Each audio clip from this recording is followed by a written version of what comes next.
Hey, my name is Barb Herrera, and this is Health at Any Cost. I decided to come and sit with you all for just a couple of minutes with makeup on and not crying and not having a hard time. And I still do not know the results of the lymph node biopsy. It's Memorial Day weekend, and it's Memorial Day Monday, so I'm hoping by tomorrow I'll have news. It's 11 days since the lymph node biopsy, which doesn't bode well, but that's okay. I'm hanging in there. I'm doing okay. I wanted to tell you first that yesterday I emotionally ate for the first time in about 3 years. I had a cupcake, two cookies, I ordered Uber Eats. I ordered a Wendy's large, what are they called? Frosty. And I ate that. I kind of ate that because I have lactose intolerance, and I knew that I'd go to the bathroom and get rid of some of that stuff. And I did, but it was very weird. And when I woke up this morning, I felt more centered, which is part of why I wanted to come and talk to you all for a few minutes. What's going on with me, what I've been feeling is residual fat experiences. One of the things that I realized a couple of weeks ago was that when I walk and I approach people, I smile, and then I look down. And I had to figure out, I had to think, make y'all dizzy. I had to think about what in the world was going on, why I looked down. And it wasn't until I started writing about it that I figured out that it's because I didn't want to look at their faces when they look at me so fat.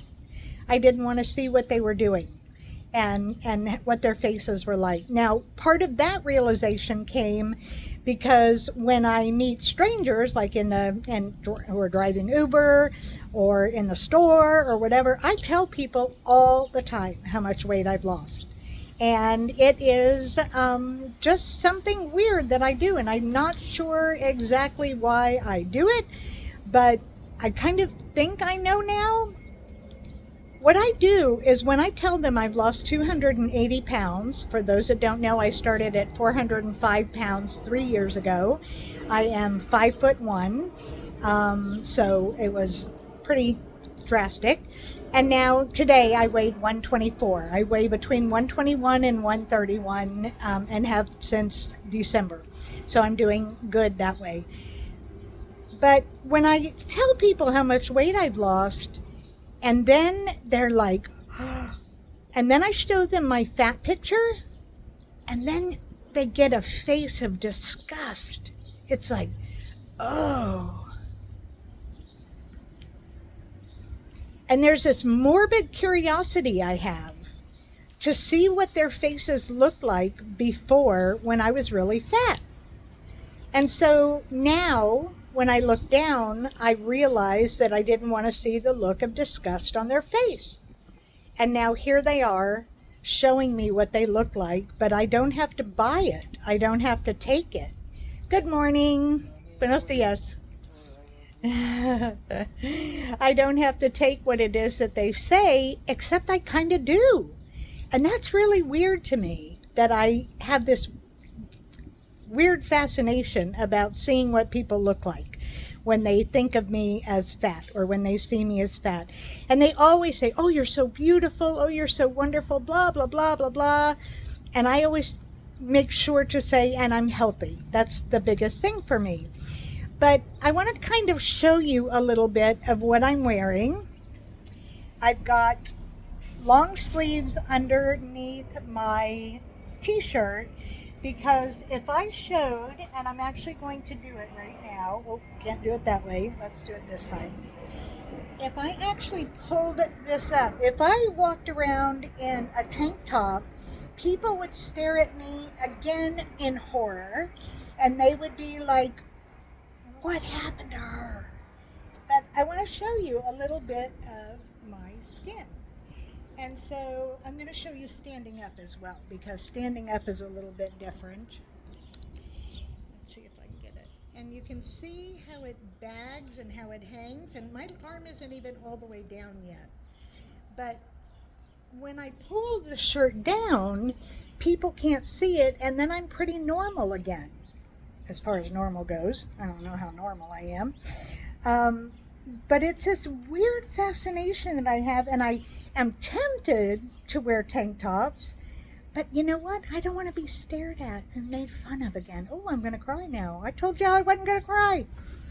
And so I'm not sure where this is coming from. I keep writing about it. I start therapy on Thursday again for the 8 millionth time. I've been in therapy since I was 18, and I'm 64 now. So it's been a while that I've been in therapy, and there's not one session, and I will tell you, there's not been one session in all those years that I did not discuss my weight. Not one. Every single one discussed my weight.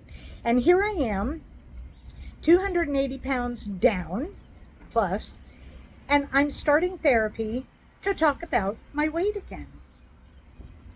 And cancer, but my weight too. And isn't that just almost unfair, I think, that I've worked so hard. I've worked so hard to be healthy and alive, and then I get hit with more cancer. I mean, I've had the malignant melanoma, I've had melanoma, but mostly it's been, all of this time, it's been on my skin, and now it looks like it's actually in my lymph nodes. We're not 100% sure, but we're getting there. Hopefully this week we'll know the difference, know if it is or not. And then I got a letter, just to tell you, I got a letter from the imaging place that said, you need to be screened more for breast cancer. I'm like, I didn't even think about breast cancer. All of this, I think about the melanoma, I think about the lymphoma, I think about that. Didn't even think about breast cancer. Now, my boobs, mind you, do not look like boobs anymore. They look like empty little baglets. I don't even know how to describe them. They're so ugly. So I've always said, I've never liked my breasts. Even when I was a teenager, I never liked them. So I mean, I don't want breast cancer, but I also don't really care if they're cut off. That the breast part doesn't bother me. I'll just get tattoos or something to make it look real pretty or whatever. Maybe I'll go shirtless, ha ha ha, with my skin, all my skin hanging out. Wouldn't that be funny? Oh, if I ever dared. I don't know. I'm reading this book called, let me see if I can get you here. I'm reading a book called Doom and Bloom, and it's by Struthless, who's Campbell Walker. And Struthless is my Ram Dass. Struthless is a guy on YouTube, and he is filled with wisdom, life wisdom, and real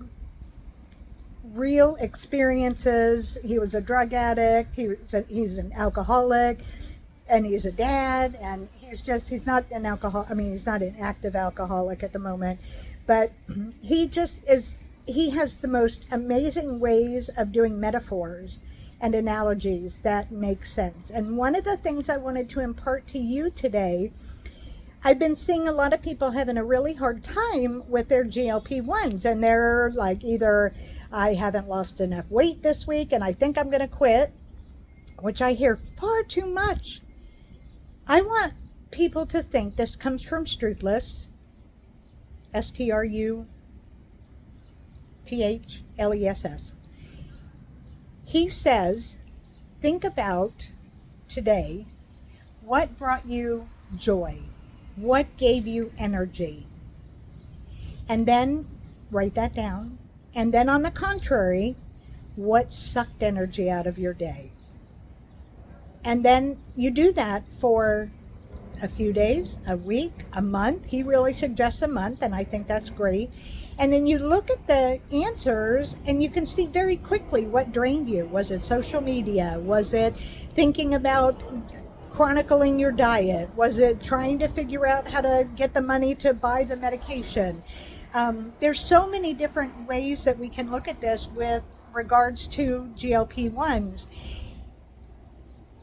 I'm hoping that movement, even if it's like, you all know that I wasn't able to move very much at all in the beginning. I just lifted my arms because I was so big, and then soup cans, and then, went from there and started moving. It took me 2 or 3 months to get to the bathroom without a walker, which is 5 feet away.